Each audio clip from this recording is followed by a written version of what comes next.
Hello. ഇപ്പോൾ trending ആയിട്ട് നിൽക്കുന്ന ഒരു വെരി ഇൻട്രസ്റ്റിംഗ് സബ്ജക്റ്റിനെ പറ്റിയായിട്ടോ സംസാരിക്കുന്നത്, അഘോരികൾ. അതായത് ഇപ്പോൾ കുംഭമേളയുടെ ഭാഗമായിട്ട് നമ്മൾ കുറേ ന്യൂസും ഫോട്ടോസും ഒക്കെ കാണുന്നുണ്ട്. കുറേ സ്വാമിമാർ ഭസ്മമൊക്കെ പൂശിയിട്ട് നീക്കഡായിട്ട് അങ്ങനെ കുറേ ഫോട്ടോസിലൊക്കെ പെയർ ചെയ്യുന്നുണ്ട്. ആക്ച്വലി എൻ്റെ ഒരു അറിവിൽ അത് അഘോരികളല്ല കേട്ടോ, അത് നാഗസന്യാസിമാരാണ്. ഈ അഘോരികളെന്ന് പറയുന്നത് അവർ ഡ്രസ്സ് കൊടുക്കുന്ന മനുഷ്യരാണ്. അവർ ബ്ലാക്ക് ഡ്രസ്സാണ് കൊടുക്കുന്നത്. അതുപോലെ ആണുങ്ങളെയും പെണ്ണുങ്ങളെയും തിരിച്ചറിയാൻ പറ്റത്തില്ല.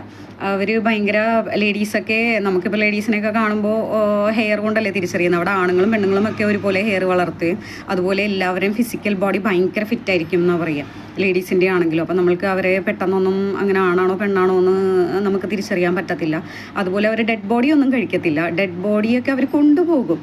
അത് അവരുടെ എന്തൊക്കെയോ ഒരു റിച്വലിൻ്റെ ഭാഗമായിട്ടാണ്. ഈ അഘോരികളെന്ന് പറയുന്നത് ഒരൊറ്റ കോമൺ പീപ്പിളായിട്ട് ഒരു ഐ കോണ്ടാക്റ്റോ ഒന്നും വെക്കത്തില്ല.